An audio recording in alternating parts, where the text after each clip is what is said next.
Kevin, I don't know if you've ever had a whole weekend in New York during the regular season, but do you have any plans? Yeah, I had a weekend here before. Yeah, just go to the games. Pretty much it. Did you get wind of the billboard Yeah, I outside the did. garden? Any thoughts? Any reaction? Nah.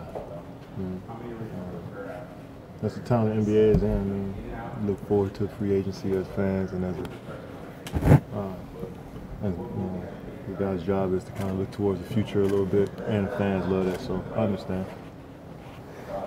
What do you think when you've been linked to New York for a while now? What do you think when you hear that stuff? Nothing. Got to be a great basketball player every single day. The best basketball player I can be every single day. That's all I really try to lock in on.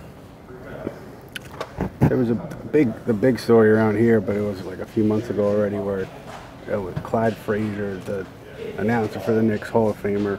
He was on the radio and he said he thought there should be an asterisk for you. Did that get on your radar at the time when it happened? Yeah, of course. You hear about all that stuff, but I don't even know what that means. I know I'm nice when I play. I'm nice. He know that too. Does this feel like 2016 at all? No. As you start this season? No. Not at all. It's different because you've been through it and you kind of know what it is. Yeah, I mean, I kind of know what this whole thing is, you know, just the attention that comes with being a good player and, you know, speculation. That's just a part of the game. That's the entertainment side of playing in the NBA. And a lot of people, you know, like I said, look forward to that side, just seeing where guys are going and seeing what's happening in free agency and all that stuff. It just got louder and louder as I got, you know, older in the league. It's more about the movement of the players and more fans know about the salary cap and all that stuff that comes with it. So I understand what it's about. I'm not going to sit here and act like I don't hear it, you know what I mean? And but my job is to go out there and, like I said, be the best player I can be every night. You understand that and expect it. Does it surprise you when you see stuff like that, the billboard outside the garden? Nah. I mean, to be honest, I don't know how to feel about that type of stuff. I mean, it's not. It's cool, no disrespect, but I'm not really impressed with that type of stuff. I just really like playing basketball. You know what I'm saying? I try to focus. My entertainment is really what happens on the basketball court. You know what I'm saying? And like I said, I know all that stuff is a part of it, but for me, I mean, it's not really. I don't really get up for that stuff. Kevin, there's a documentary on Showtime called "Shut Up and Dribble" coming out next weekend, and LeBron's heavily featured in it. You and some of your teammates are for some of the political and social stances he's taking. Why do you think players today are so much more comfortable speaking out on things than maybe in the past? I just think a lot of athletes in general just see that what goes on in our world affects so many different people, and they want to be a voice for those people who can't really speak up.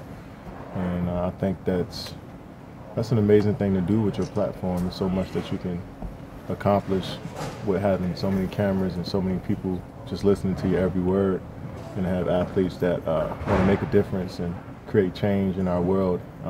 They should be applauded.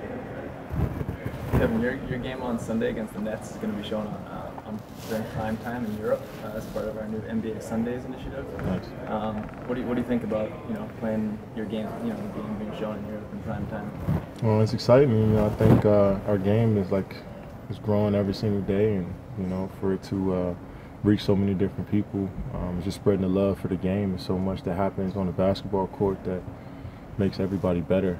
Brings everybody together. So just to have that reach is pretty cool. Kevin, you've spoken about coming here in part to help be a leader, and this is a team with a growing number of younger players, Jacob Evans and Bell and so forth. How do you treat them, and how do you think that makes a difference in their ability to develop here? Well, I know that me speaking to them as much as I can is not really going to help them develop unless they really want to put the work in. And I see it in Jacob and Jordan Bell, Loney, Damian Jones, Fonzo McKinney. They put the work in, and it's good for vets like us to see that, because you don't really got to say much. They come in and they do their jobs, and as a player that's been in the league for a while, just try to lead by example. And if I see something that they may need or if they got questions, just try my best to give them the best answer. And also, if they see something that I can do better on the court, I don't want them to hesitate to tell me. I think all of those guys do a good. We all have a great communication on what needs to be done out there as a whole, and everybody has a voice. A couple years ago, the perception of the Knicks was really low. I remember Draymond Green came out and said, I don't know anybody that would play for them. I think it was when the whole Carmelo Anthony thing was happening and Phil Jackson was feuding with him and Oakley was happening. Has the perception of the franchise changed at all? I don't know. I mean, I never really looked at it like that. Okay.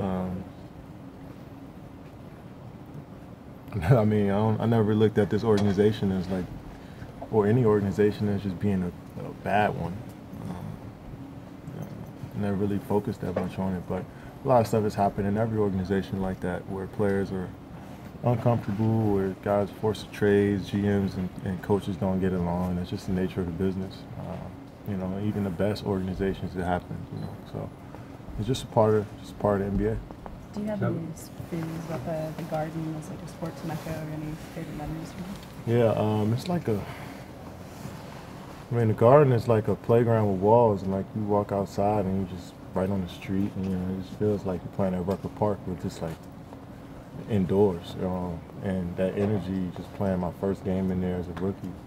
I can remember I played pretty well. I had 30 that night. I was my family came up and we stayed over after the game, so I celebrated a bit afterwards. So, but that energy and you know, it's just pure love for the game when you go into the Garden. Kevin, what did you guys get out of when Fizdale came to you guys to the facility last time? What do we get out of it? Yeah, I mean, just him visiting. They played the Spurs in the playoffs. He was in Memphis, I think, and we were playing the Spurs. So he was giving us a couple, stuff that he's seen from his perspective as a coach. And I think more so than anything, he was just scoping out the scene and just, I think he liked being back in that atmosphere in the playoff preparation as a coach. And, he was at the game. He, came to practice, came to shoot around, and was walking around like he was one of our coaches, just observing. So, that is, you could tell his basketball mind is steady moving. And I think it's great to have him, especially with a lot of young guys on the team. His energy, you can see it through the TV. Thank you. Thanks, Kevin. Thank you, sir.